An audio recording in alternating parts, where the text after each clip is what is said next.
Welcome, I'm Staff Sergeant Amy Forsythe coming to you live from the inaugural Warrior Games in Colorado Springs. The man behind the Army's Warrior Care effort says he hopes these Warrior Games will eventually become an annual event.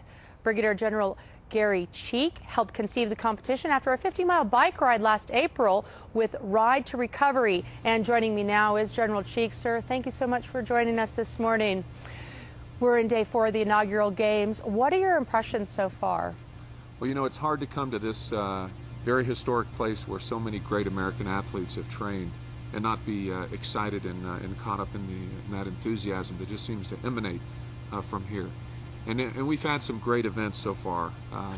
I think maybe one of the most memorable is a great Army-Marine volleyball game that went into overtime, and for the Army, unfortunately, ended with a Marine victory. But the participation of the crowd, the enthusiasm, the mobbing of the players on the floor was really spectacular. And I think yesterday's archery competition was also really fantastic. I mean, the level of competition was very high. Only 1 point separated the gold medalist from the bronze medalist, and just really super. So it's not surprising we've got some great athletes here and some really fantastic accomplishments even early on. And some great sports to watch as well for all the spectators. But behind each of these service members is a coach, trainer, or parent, or spouse.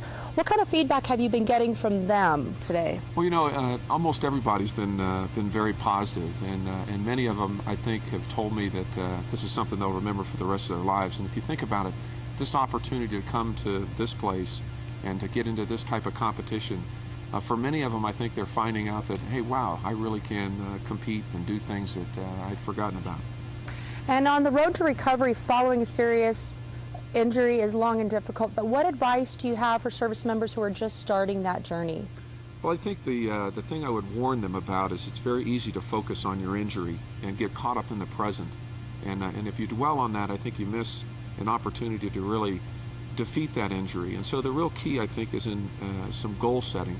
Identifying your future and where you want to go, whether that's to remain in the service or to return to civilian life. And then in order to get there, set some big goals for yourself in every part of your life, not just the medical part or recovery part, but your personal life, your professional life, your family life, your spiritual life. And through that goal setting, you can really propel yourself toward that future. And a soldier who's excited about their future, they're going to get better faster. They're going to be more successful, more productive, and happier in the end. Well, the spirit and camaraderie here between these athletes has been simply incredible. Where do you see this event heading in the future? Wow, you know, we weren't really sure how this was going to turn out, but I think we're so encouraged that there's no doubt we're going to do this again next year, and I think we are going to make it an annual event. And I think we'll make some adjustments. I think we've got to listen to our athletes and ask them what are some of the sports that maybe we didn't have that we should have. How should we change maybe some of the categorization of how they compete? I think we want to invite some allies to participate with us. And I would even go so far as to say we might even look to do some winter sports or a whole nother winter games. So the sky's the limit.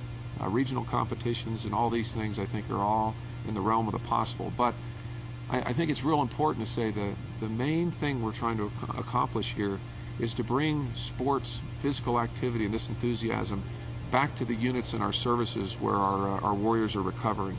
And that's the real goal of this. It isn't so much what happens here, it's what happens back at our post camps and stations across the United States and around the world. Well, this is a start of something great to come in the future. Thank you so much for joining us this morning. Okay. Well, that's all for now from Colorado Springs. Coming up on Around the Services, we take you along on a bike ride with those guys who came up with the idea for the Olympic-style event. Plus, he's already medaled in archery. But for one soldier, these games mean more than his silver hardware. I'm Staff Sergeant Amy Forsythe in Colorado Springs.